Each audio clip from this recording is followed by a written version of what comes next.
Welcome to the Heal Yourself podcast, where we dive deep into all things healing. I'm Denise, a speech language pathologist and a self-love coach for adults and teens. And I'm Kira, a traditional naturopath and functional nutritionist, and we are here to guide you through the transformative process of healing your body, mind, and soul. From the latest in functional medicine to nurturing your relationship with yourself, healing trauma, and even transforming your money story, we're here to empower you with the knowledge and tools to create lasting change. So whether you're looking to heal physically, emotionally, or spiritually, join us as we explore the many paths to wholeness and wellness.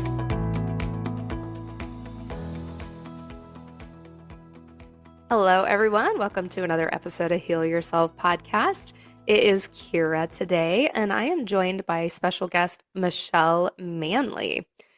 So Michelle has been on a lifelong spiritual and healing journey. She's a Soma spiritual coach, multi-dimensional energy practitioner, Reiki master teacher, and a Jungian tarot reader.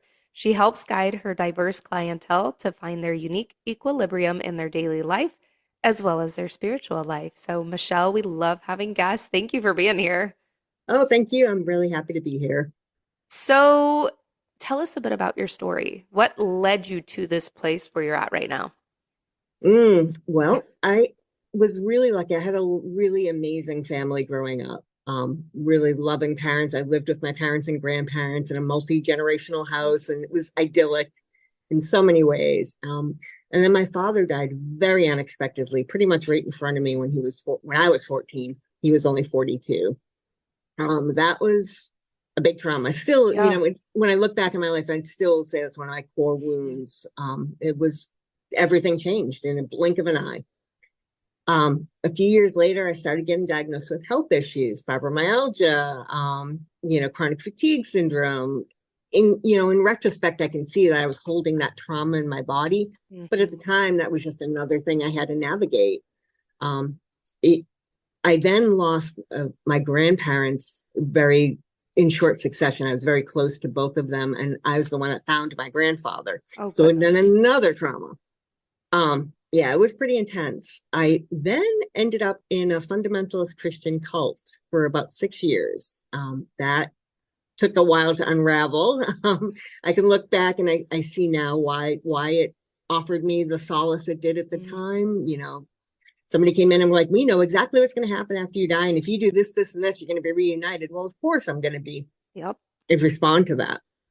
And unfortunately, the time in the cult definitely eroded my own divine feminine essence in many, many ways. And it primed me for then getting into an abusive marriage.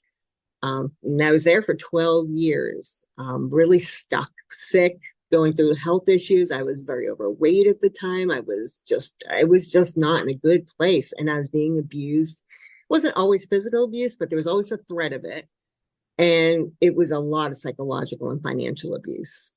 It culminated with my ex-husband actually trying to run me down with a van on Mother's Day in 2012. It's been a lot of pretty dramatic moments. And that really catapulted me into this life. I cannot stay here. I am going to die. And I had children. I had 3 children that were under 8 at the time. I'm like, I don't want them growing up around this. This is insanity. So I came out of the marriage. I slowly pulled back bits of myself, through therapy. Becoming a Reiki master teacher was huge for me, really getting control of my energy. Slowly, piece by piece, each part of my healing journey gave me a little bit more of myself back, a little bit more of who I really was supposed to be. I went into somatic healing, which has been profoundly life-changing for me. A lot of divine feminine, reclaiming of the divine feminine in me, reclaiming of who I meant to be. And now I'm pretty happy. My kids are thriving. They're all young adults now. They're doing great. I'm thrilled at the work I can bring forth in the world. I see the change of my clients. It's so affirming that I know a path out of the darkness, and it works. And that has been profoundly affirming for me. Just wow. Wow. Night and day. Yeah. Well, and gosh, there's so many pieces I could pull out of that, but it's like you went through such a dark, and I'm not even going to say one dark moment, like many, many dark moments, but you came out on the other side, and so many people can stay stuck and let it take them down. And you said, like, I choose to have something different. And that not just changes it for you, but now we're talking generational healing. And now we're talking you can go out and help the world. Yeah. It was amazing when I stood in that courtroom and faced my ex-husband, and he's got a lot of mental health issues. He stalked us. It was a whole big mess. So I really had to face him in court a number of times. And I truly felt the ancestors behind me cheering. Like, I stopped generations of domestic violence in that family. It's like, no more. It ends here. Yeah. And that is really empowering. Yeah. Well, I want to go two different places. First one, I want this to be at your comfort level, but that trauma piece, I think this is such a powerful learning opportunity for our listeners because I talk about this all the time with my clients. I'm like, trauma creates issues in the tissues, it stores in the body. We know that the higher the ACEs score, adverse childhood events, for those that don't know, the more likely you are to develop autoimmune and chronic health issues later in life. And people have them so disconnected. Oh, well, I have all these issues now, but I think my trauma's resolved. And I'm like, but is it? Mm-hmm. And you discovered that. So, can I ask, what were some of the ways that you started to cope or manage or work through that trauma? I found my way to Bessel van der Kolk's work. That was huge, just kind of reading and making literally the issues in your tissues, like making that connection. Like, oh my goodness, if I go have a really traumatic event, within about 2 months, I'm in physical pain. And I started plotting it out like, all right, something's going on here. It took a lot of shadow work, a lot of looking at my trauma. And like you, I was like, well, I dealt with it. I mean, my father died in 1982. It's fine. I've worked through it. I'm not sad anymore. And I wasn't consciously sad. I mean, there's a bittersweetness, but my body still ached. Yeah. And coming into connection with my body was huge. And for a long time, my body wasn't safe. I was sick all the time. I had a lot of health issues. Like, my body hurt. So like when I first started doing this work and everyone's, you got to drop back into your body. I was like, oh no, I do not want to do that. But I worked through that, and breath work was huge. Like learning to breathe through the pain, breathe through the physical, psychological, and emotional pain, and staying grounded in the moment. Those were the real like turning points for me. And again, becoming a Reiki master and understanding the interplay of energy and physicality was really big. Yeah. Well, and then we always talk about trauma impacting the physical body, but the fact that you then joined a cult and then found yourself in a marriage that was not serving you, could you link that back to the trauma? It took me a while. It took me a little bit of getting out of it. The cult had my thoughts so upside down that I honestly believed, because I had left the church because we weren't allowed to marry outside the church. So I left the church to marry my husband. And I honestly believed for the first 6 years of the marriage that this was my punishment for leaving God. Wow. Like that's how turned around my thoughts were. Yeah.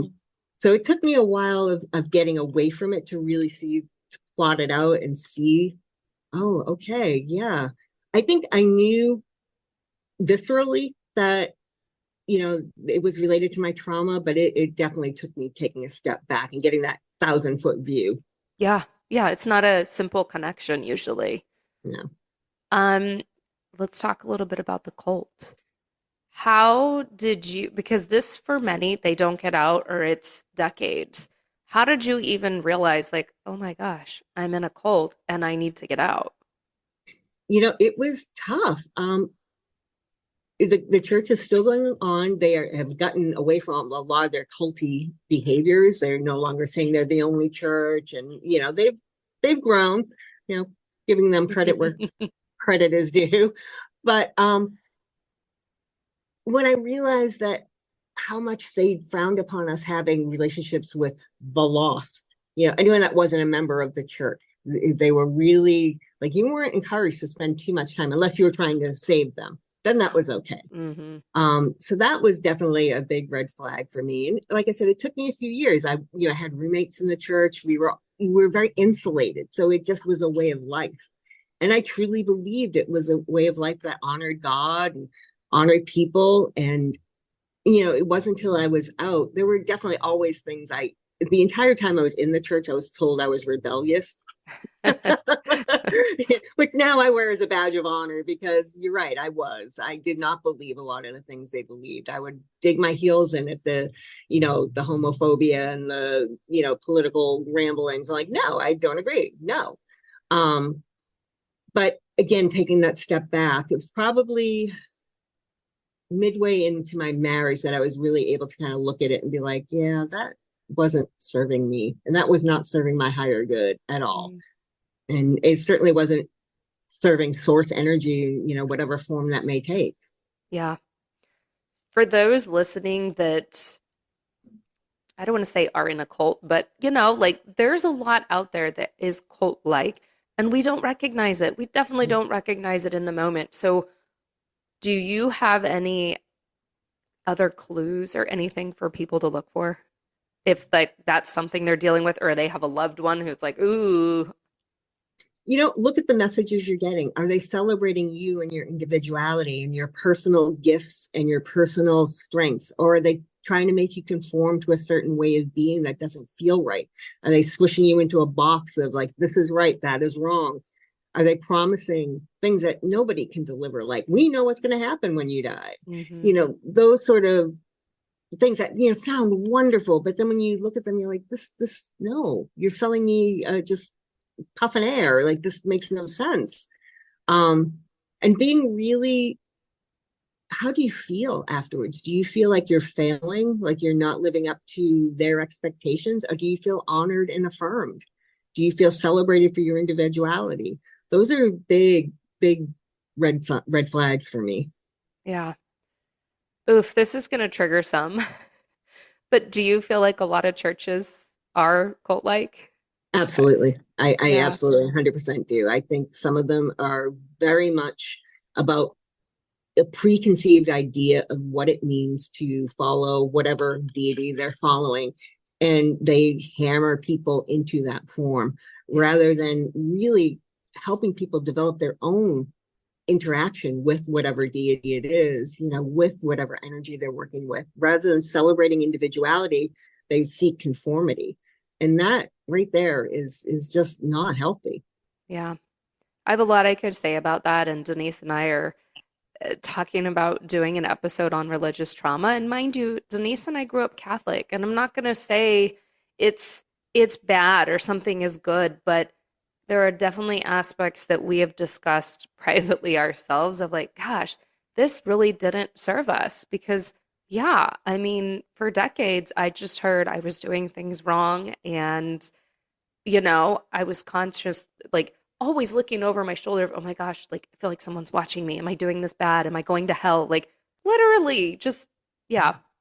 And I know we're not going down that road right now. So for listeners, don't worry. But I do think it's something that needs to be talked about, even if it's triggering. It took me a while. I found the deconstruction community, and they really helped me put a word to it, that it was religious trauma, religious abuse. Like, I really carried those beliefs that it was me that was at fault. Yeah. For a long time, until I could really look at it and be like, oh, that is not how you help somebody foster their spirituality. Oh, yeah. That is not how you help somebody grow. Like, it took somebody else saying, no, Michelle, look at this a little closer for me to really get it. Yeah. And it's hard because you hear right and wrong, and then you even hear like, okay, it says this in the Bible. I'm like, but so much is open to interpretation, and people, they'll argue, left and no, it's not. This is what it says. I'm like, but I interpret that a different way. So what does that mean? And it's also the fact that the Bible itself was a political instrument, with books being added and taken away by different popes and kings throughout millennia. So yeah, you got to look at it with a critical eye. Yeah. Yeah. So our goal, guys, is not telling you don't go to church, but question everything, right? Just question everything. 100%. Yeah.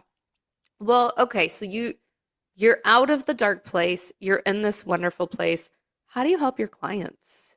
Mm. I I love, my approach is deeply intuitive. I work primarily one-to-one, although I'm working on a small group coaching program now. But I love bringing people back into communion with nature, the cycles of nature, because we are part of nature. And I think so often we don't honor that. We try to push ourselves at a time when nature is resting. Everything around us is like, you should rest. And we're like, no, we're going to go. So I try to help my clients get into more of in tune with circadian rhythms, then definitely back into their bodies, into really knowing our body knows the way. We have so much wisdom stored within us. Our intuition resides deeply in our body, and learning to help people just be still and turn inward and listen. And then I like to open their eyes up to the possibilities. There's a million ways to live. If you kind of step away from what you think you're supposed to be doing, we've all got those ideas working in our heads of what we're supposed to do and who we're supposed to be. But if we can set that aside, and then maybe bring back what we really want of that, and really kind of look at, okay, who am I? Who do I want to be? Who could I possibly be? So that's generally where I like to take clients. I like to get them in touch with themselves and then with the energies around them. Love it. Do you have any favorite tools you use?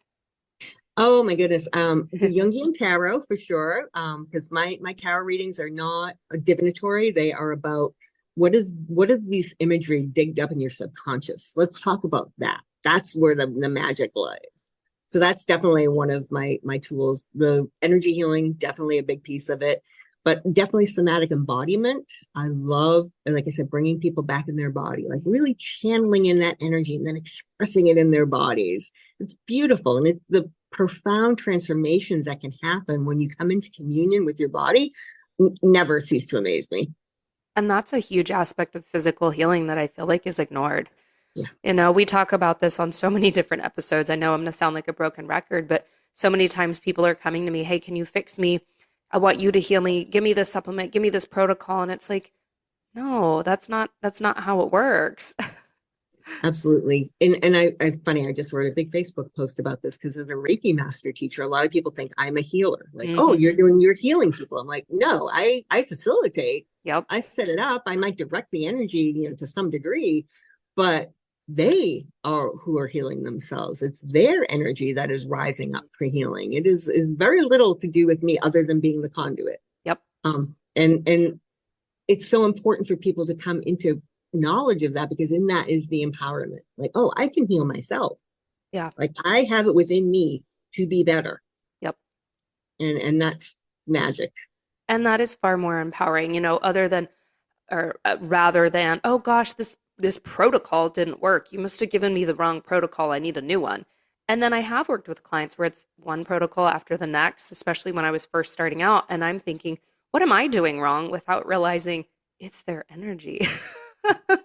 It's not the protocol. Like, I could put you on the best protocols in the world for whatever it is. It doesn't matter. It's you. It has to come from within. Absolutely. And I think that's a facet of healing that we're only just scratching the surface of, the energy piece. And I always tell my clients, I work in body, mind, and spirit. I do the somatic piece for body. I do mindset management for the mind and shadow work.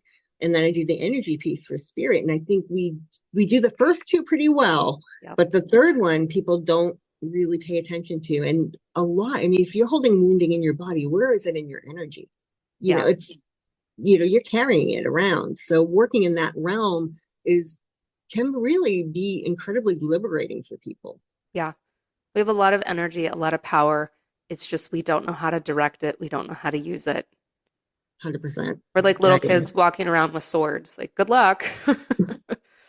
Exactly. We have so much at our fingertips, but we are so unaware of it. Yeah, I always say that I think the world would be a better place if everybody just took Reiki 1. You don't have to go and be a Reiki master, but just become aware of energy and your relationship to it.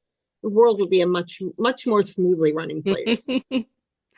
Well, tell me briefly, for those that don't know, what does it mean coming back in your body? Because I know for some listening, they're like, I'm always in my body. What the heck are you talking about? It's coming into a deeper communion. It's really embodying your body, like feeling every bit of yourself, like feeling. For me, I love to guide clients into body scans where we like literally like, do you feel your feet? Do you feel your ankles? Do you feel, and we go through everything and just till you feel the weight of your own body under you. Like, oh, here I am. This is what I feel. Because so often we carry, again, so much pain, so much wounding that we don't want to sit in our bodies. It's not a safe place for us. And learning to just kind of breathe through the fears, breathe through the pain, like, no, just be still, be very, very still, and don't dissociate, which is something we all do. But to just stop that just for 5 minutes, just be still and in your body. And that's something people can do right now.